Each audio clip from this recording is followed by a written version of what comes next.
Hey, Comic Fam. Look, I want to try to get a little jump start on She-Hulk so we can try to talk about some of the books that potentially will go up when the series drops, much like the ones from Hawkeye and all the other series.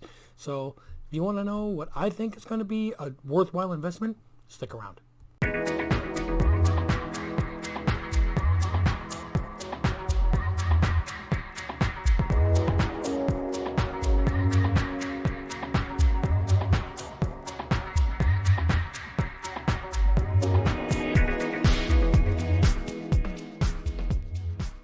So welcome back, family. Thank you for joining yet again. Don't forget to click like and subscribe. And as we keep pushing our way up the charts for getting to the next level of 750 subscribers. Yay. But like is actually really important because it helps the algorithm that YouTube uses to determine whether or not it's something that they're going to put on recommended videos for other people. I know that sometimes people do click dislike, and it happens. I understand that. I'm not going to appeal to every single person. The one thing that I ask, if you don't mind, if there is something about my video that you dislike, even if you don't want to put a comment below, send me a message saying, hey, you know what, I didn't like your video because such and such. Because, only through criticism can we actually become better. Try not to hurt my feelings too much. So anyway, we see a lot of these books from Hawkeye are shooting up in price, and just like with WandaVision, books that were shooting up, and of course a lot of them have come back down since, but some of them have stayed up there. And Loki, you have the Throg issue, and the Kid Loki, and the Vote Loki, and all these books, just because the preview pictures and stuff like that shot up in price, and again, some of them came down, but what we got to try to do is figure out which books are not terribly priced right now, or actually some of them are, but still have a tremendous upside, and which ones can shoot up, whether they're long-term shoot-ups or even just short-term ones, like when the preview comes out or the trailer for the show, that we can strike when the iron is hot. So I'm going to run through some of the books that I'm sure that most people know most of these books, and some of them are maybe some people don't. First one, of course, is the one that started everything, which is Savage She-Hulk #1. Now, this is a book that it was very, very highly printed when it first came out. It's still very plentiful, okay? But because all the hype of everything coming out with the She-Hulk series and the potential that she's going to be in the MCU going forward, as Fahey said, this book has shot up in price. It will not hit the super high levels of some of the other books because of its print run when it first came out. But still, if you can get your hands on a good copy for not that high a price, for a couple $100, by all means, go for it. But better as far as investment wise, because we don't know what the storyline is going to be. When it came to Hawkeye, we knew that it was going to be the Fraction run, especially when we saw the Pizza Dog. But we don't know what the storyline is going to be, which series, if anything, it might be a fresh new story. We don't know. So I'm going to cover some of the ones that they have. One is the Sensational She-Hulk Run. Okay, this was a great run. John Byrne had a lot of fun with this, where she really started to break the fourth wall and interacting with us as readers. It all started with #1, of course, saying that, here's your, I got another series here. If you don't buy my books, I'm going to come to your house and rip up your X-Men comics. And as everybody knows, X-Men was the hottest book on the planet at that time. Everybody was collecting X-Men. And then at the end of the run, number 60, is a very, very similar pose in the same outfit where she's looking all ticked off. It's her last issue. This is a book where she's, okay, that's it, hand over your X-Men books, because she warned you 60 issues ago. But this is a very low print run. This was the last issue. Generally, last issues, they're the last issue because nobody's buying it, so they don't print many of them. But there was a few books, because like I said, John Byrne really had a lot of fun with this book, really broke the fourth wall, and really kind of emphasized, at that time, there were a lot of comic books where they were over-sexualizing females. They really were. And so he had fun with it and just decided to go all out.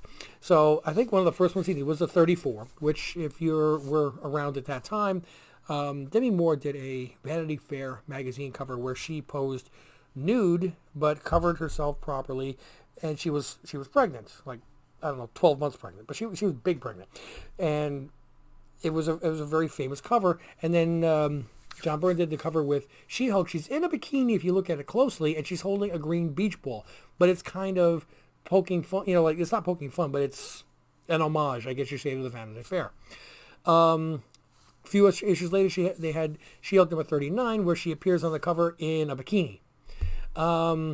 Yes, I know there's another one at number 40, but I'm going to talk about 43 first, which is called the Lingerie Issue, which is actually, she's in a lace bra on the cover, and it kind of looks like shorts to me on the lower half. But anyway, again, she's accentuating what's going on,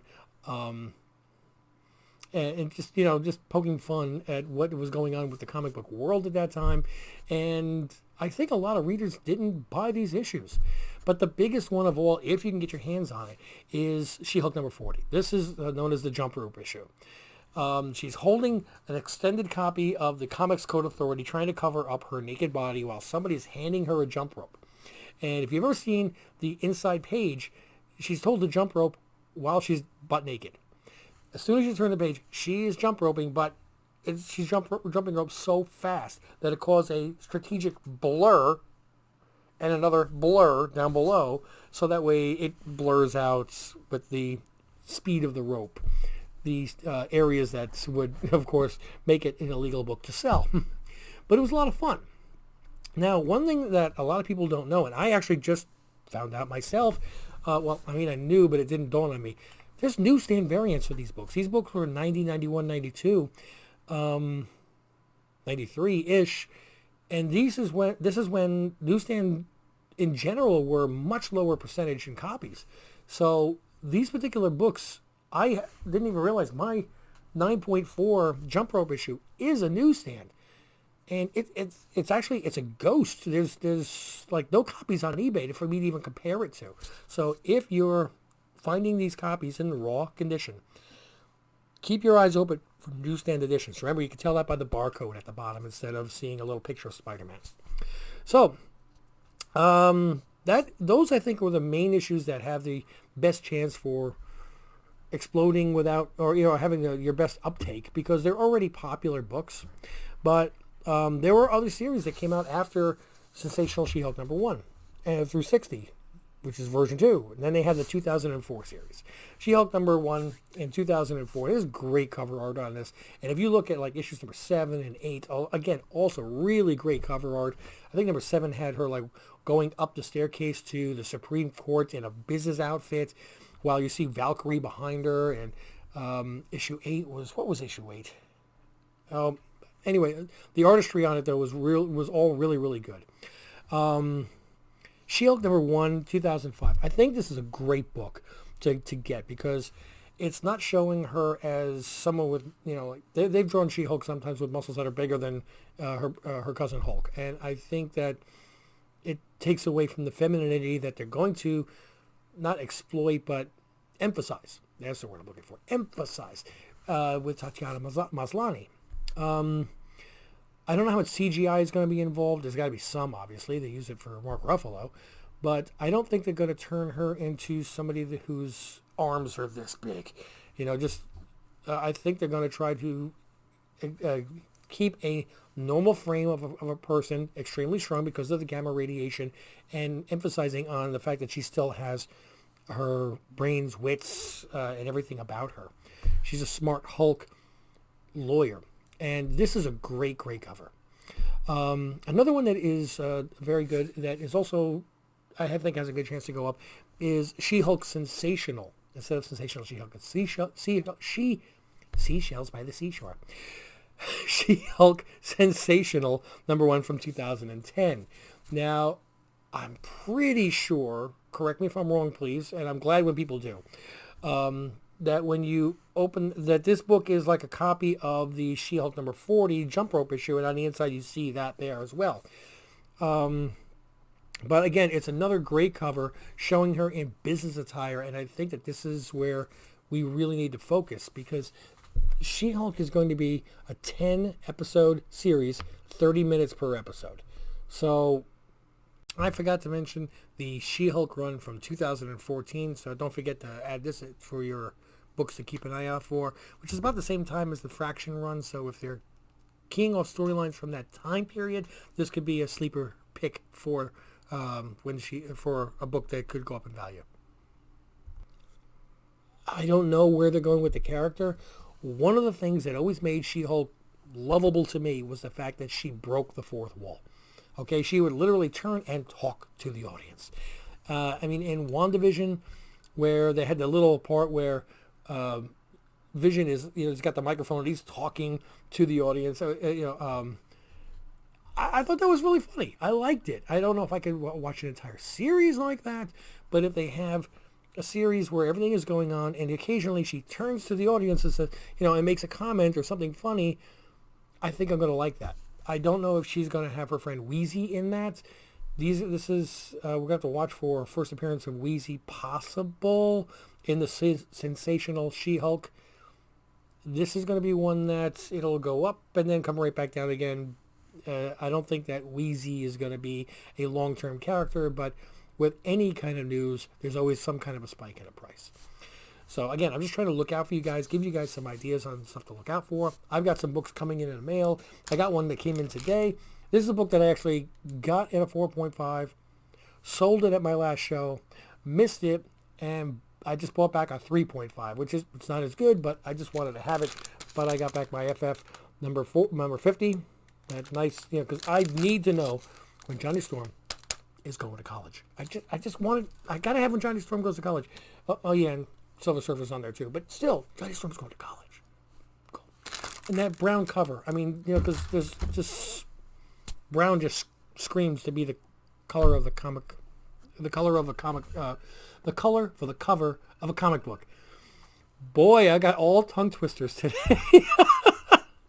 So today is Monday. Hopefully you guys are catching up. I still have one person who has not claimed the book for last Wednesday's New Comic Book Day giveaway. 2 of them are in the mail.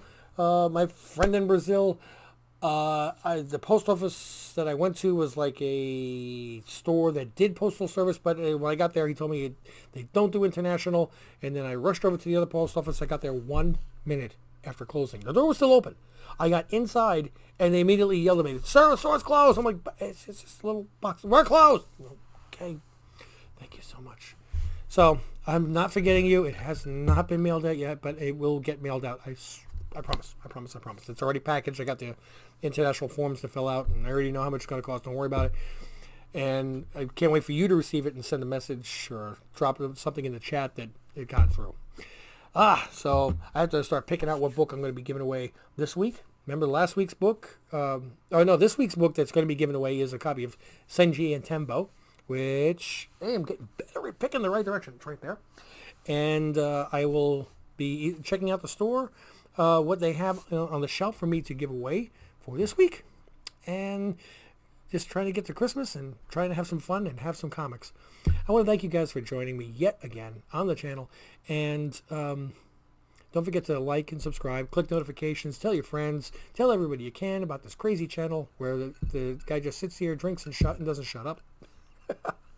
And hopefully we'll be getting back some kind of books soon so I can have Mrs. Ohana down here to show you what she didn't show you in the other video, which really kind of stunk, and I'm sorry about that. I wasn't expecting that, but I'll get it, I promise. But until such time as I see you next time, mahalo.